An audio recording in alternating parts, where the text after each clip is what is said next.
Kanina ay binasura ng Quezon City Regional Trial Court Branch 81 ang petisyon ni na Attorney Mans Carpio na humihirit na ibasura ang ginagawang impeachment proceedings laban kay Vice President Sara Duterte.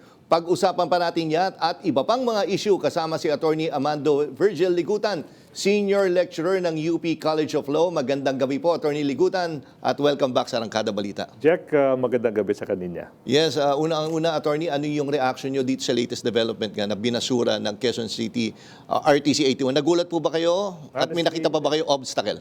Honestly, it's not surprising. Hindi nakakagulat yung pagbasura ng RTC Branch 81 ng Quezon City sa naging petition for prohibition tsaka preliminary injunction ni Attorney Mans Carpio. Basically, sinasabi ng korte doon na wala namang nilabag yung Committee on Justice. Walang nilabag when it issued yung mga subpoena, subpoena as regards yung income tsaka SALN ng Vice President na kung saan maapektuhan yung mabubusisi, so to speak, yung income, assets, liabilities ng husband niya. So basically, yun yung point, na walang nilabag na batas yung Committee on Justice ng House, so walang basehan yung naging petition for prohibition or mandamus ng kampo ni Attorney Carpio. Yes. And sa tingin niyo po, bakit ganito, well, I guess it's expected and pilit na parang pinipigilan ang impeachment proceedings. Ano po ang basa niyo dito? Alam mo, kung malakas yung ebidensya against you, tsaka alam mong papalabas yung mga ebidensya, parang nagiging desperado yung isang partido. Kaya pumupunta sa Supreme Court, di ba?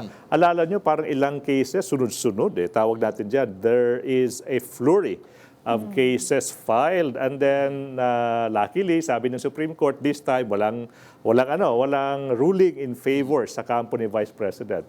And lo and behold, Ninya at Jack, nagsilabasan yung mga pasabog, usapan namin kanina, hindi nga lang mga smoking guns, parang successive mga nuclear bombs, di ba, yung mga sumabog, Parang napaka-telling naman na yung mga petition final sa isang prosesong constitutional tsaka legal, tsaka sasabog yung mga ebidensya. Siguro alam nilang lalabas yung mga ebidensya.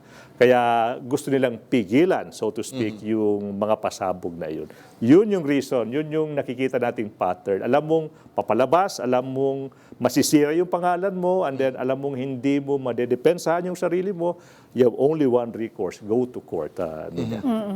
Pero hindi pa parang nawe-weaponize in a way ang Korte Suprema sa ganong way? Or talagang yun na yung last ditch effort nila mag-ano sa Constitution? Jack, although we are on the opposing side of this legal battle, in fairness naman, nasa Constitution din yan na yung isang partido po pwedeng pumunta sa Supreme Court. Pero sana naman, pag pumunta ka sa Supreme Court, at the same time, dapat depensahan mo yung sarili mo sa, for example, sa Committee on Justice, which hindi nila ginawa dyan. Pero yun nga, kasi sabi ni, di ba partner, sinabi ni Senator Panfilo Lacson na posible pa rin na mapigilan sila na mag-convene pag nilapit nga sa Korte Suprema. Pero on what grounds? Kasi nasunod na yung proseso. Okay, so I think yung punto ni Senator Lacson was yung Senado kasi as a body, as a collegial body, they have to decide kung tutuloy ba, kung may mag-o-oppose. Siguro narinig na natin, sabi ni Senator Robin Padilla, he will oppose. So pag may opposition kasi,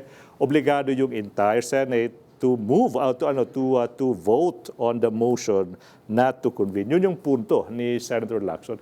Pero siguro naman, compared to yung naging sitwasyon natin last year, parang ang hirap namang hindi magpatuloy yung Senado.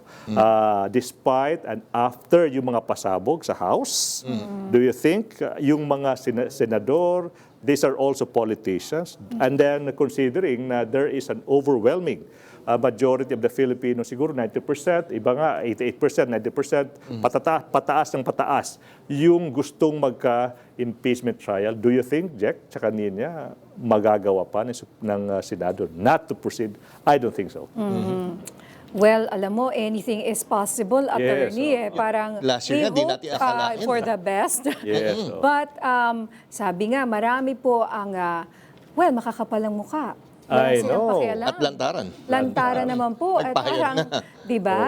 Oo, ay, So oo. parang, so ganun pala yun, ano? Pwede palang hindi mag-vote sila not to convene Pwede. at all. So we don't even have to wait for them to convict her. Yes. On paper, that's possible, pero napaka-improbable. Yung mga pangyayari the past 3 weeks, napaka-improbable. Parang close to impossible na. Close to impossible na hindi magkukonvene. Kasi parang, sorry po, parang magiging ano yan parang sampal sa mukha ng mga Pilipinong gusto magpatuloy yung impeachment trial kung yung Senado as a body will decide not to proceed to the trial. Pero yun nga, sir, kung may konsensya sila at kahihiyan. Yun nga. Yun na nga. Wala nga. Marami ngang wala. But anyway, sabi ko nga, let's pray. Let's pray. Oo.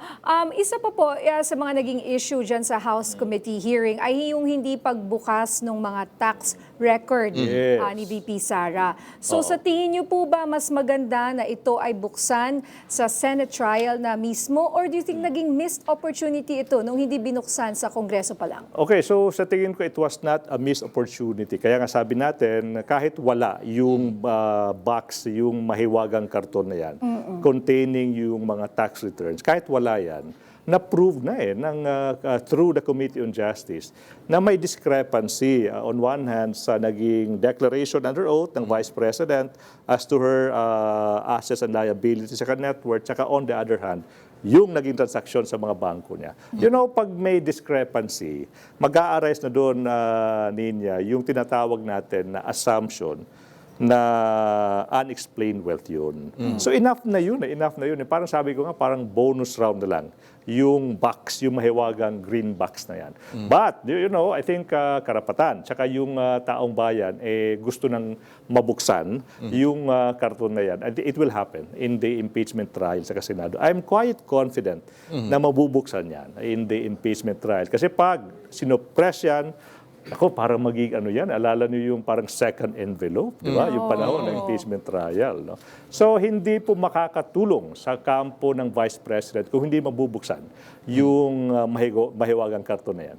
Pero pag alam ko pa ulit-ulit yung mga tanong na ganito, pero yun nga, pag nagbitiw, mahahabol ba siya kung sakaling kakasuhan siya ng plunder? Yes, pupwede pa. No? So, siguro yung tanong is, pupwede ba magpatuloy yung trial? Sa tingin natin, yes. Kasi nga parang yung penalty ng isang officer na may impeach, hindi at saka mako-convict, hindi lang removal perpetual disqualification. So pag nag-resign, yung isang impeachable offense while ongoing yung trial, mawawala yung removal. Pero yung kaakibat na penalty, which is perpetual disqualification, issue pa rin yan. So sa tingin ko, and I think may isa, according to Father Bernas, sa libro niya, kahit mag-resign, yung impeachable offense, pwede pa rin magpatuloy yung trial kasi nga dapat ma-determine ng Senate kung dapat ba siyang ma-perpetually disqualify from holding office. And hindi na, not necessarily if she's guilty or not. Yes, yes. Yun yung punto. And then I agree with that. Oo, ang dami pwedeng mangyari po. I know. Ang daming schools of thought, ang daming arguments na pwedeng mangyari. Kaya hindi pa talaga Hindi Kahit na sabi mo very overwhelming nga po itong inaasahan niyo pala. Ilan boto ang inaasahan niyo sa Kongreso? So the last count, parang it will be more than yung counting natin last year. Talaga? More than 215? Napaka-optimistic. Isang bagay na kinatutuwaan ng ating mga complainants. Napaka-optimistic this time. Saka siguro nagbunga yung mga pasabog during the 3 hearings sa Committee on Justice.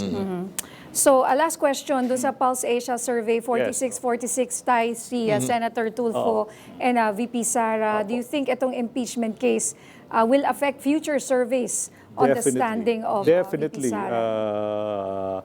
I'm 110% sure about it na pag nagpatuloy yung trial, pag nakita ng publiko during the trial yung mga pasabog ulit, saka yung mga pasabog pa, definitely yung ratings ng Vice President will decrease. Pababa yung magiging survey involving the Vice President. And do you think the survey results will pressure the lawmakers to Yes. vote a certain way. Yes, yes. It's also yung impeachment trial, it's also a political exercise. So definitely correct yung pulso ng masa, pakikiramdaman yan ng mga membro ng Senado.